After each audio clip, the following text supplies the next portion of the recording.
Saya akan meneruskan yang disampaikan oleh Bu Adita, yaitu pengendalian untuk perjalanan transportasi darat. Yang pertama, hal yang dilarang dulu. Saya akan menyampaikan bahwa hal yang dilarang, pertama adalah kendaraan bermotor umum dengan jenis mobil bus dan juga mobil penumpang.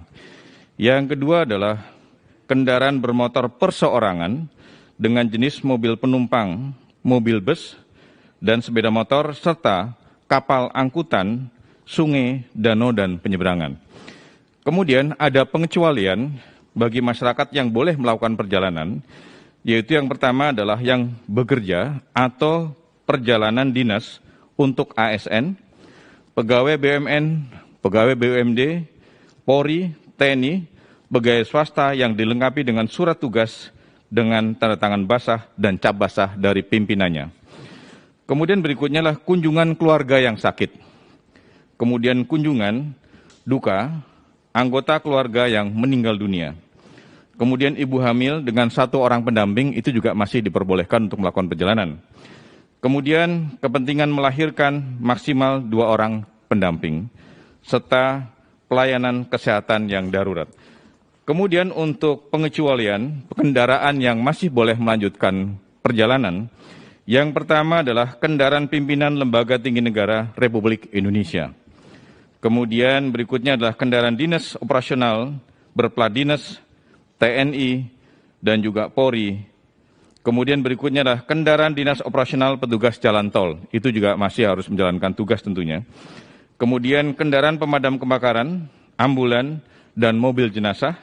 Kemudian mobil barang dengan tidak membawa penumpang. Jadi khusus hanya mobil barang yang membawa barang saja, bukan untuk membawa penumpang. Seperti kasus yang tahun lalu banyak mobil barang yang digunakan untuk membawa penumpang, itu tidak boleh. Kemudian berikutnya kendaraan yang digunakan pelayanan kesehatan darurat, ibu hamil, kemudian anggota keluarga intinya, itu juga akan mendampingi. Kemudian kendaraan yang mengangkut repatriasi pekerja migran Indonesia, warga negara Indonesia dan pelajar mahasiswa yang berada di luar negeri, serta pemulangan orang dengan alasan khusus oleh pemerintah sampai ke daerah asal sesuai dengan ketentuan yang berlaku. Kemudian sebagaimana disampaikan tadi oleh Ibu Adita, menyangkut masalah wilayah aglomerasi atau lingkungan perkotaan.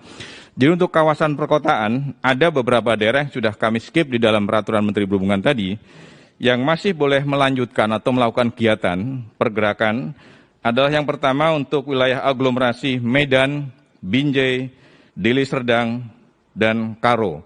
Kemudian berikutnya untuk wilayah aglomerasi atau wilayah perkotaan Jabodetabek, kemudian Bandung Raya, kemudian Semarang, Kendal, Demak, Ungaran, dan Purwodadi.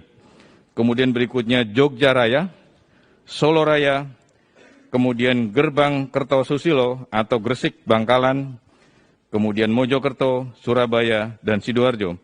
Dan yang aglomerasi terakhir adalah untuk Makassar, Sungu Minasa, Takalar, dan juga Maros. Kemudian menyangkut masalah pengawasan, juga tadi sudah disinggung oleh Bu Adita, bahwa pengawasan nanti akan dilakukan oleh Polri dengan membuat pos-pos checkpoint di beberapa daerah. Dan kemudian selain Polri, juga nanti ada perkuatan dari unsur TNI, unsur Satpol PP dari Dinas Kabupaten Kota, atau kemudian unsur dari Dinas Perhubungan Kabupaten Kota. Kemudian juga akan kami libatkan dalam rangka pengawasan adalah personil kami yang dari BPTD. Kemudian sanksi yang akan kami lakukan bersama kepolisian seperti tahun-tahun yang lalu. Yang pertama, bagi masyarakat yang menggunakan kendaraan seperti kami sampaikan tadi, dan kemudian tidak memenuhi syarat untuk melakukan perjalanan, itu akan diputar balik. Dan khusus kepada kendaraan-kendaraan travel, tadi kami sudah rapat khusus dengan Pak Kakor Polri, dengan para Dirlantas Polda, bagi kendaraan travel atau kemudian angkutan perseorangan yang digunakan untuk mengangkut penumpang, nanti akan dilakukan tindakan tegas oleh kepolisian, baik berupa penilangan dan juga tindakan yang lain yang sesuai dengan undang-undang yang ada. Kemudian pengecualian kendaraan di angkutan penyeberangan. Di angkutan penyeberangan untuk penyeberangan Merak, Bakauni, Ketapang, Gilimanuk, Padang Bayalembar, Kayangan, Potatano, dan juga penyeberangan yang lain yang masih boleh untuk diangkut dengan menggunakan kapal penyeberangan kapal Roro. Yang pertama adalah kendaraan pengangkut logistik atau barang kebutuhan pokok.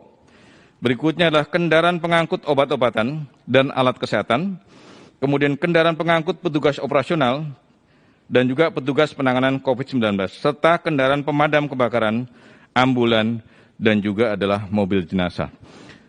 Kami kira dari sektor perhubungan darat ini yang bisa kami sampaikan, dan nanti dalam pelaksananya kami bersama Korlantas Polri, bersama TNI, bersama juga dengan Pol PP dan juga Dinas Perhubungan Kabupaten Kota, dari mulai tanggal 6 kami sudah akan memasuki beberapa pos checkpoint yang dibangun oleh Polri. Kalau tidak salah jumlahnya sekitar 333 checkpoint yang akan didirikan oleh kepolisian, dan insya Allah nanti dari unsur Dinas Perhubungan Kabupaten Kota itu akan melakukan akan bersama-sama dengan Korlantas Polri, TNI untuk menjaga di checkpoint yang ada. Demikian yang kami sampaikan. Selanjutnya Pak Dirjen Laut akan menyampaikan di sektor perhubungan laut.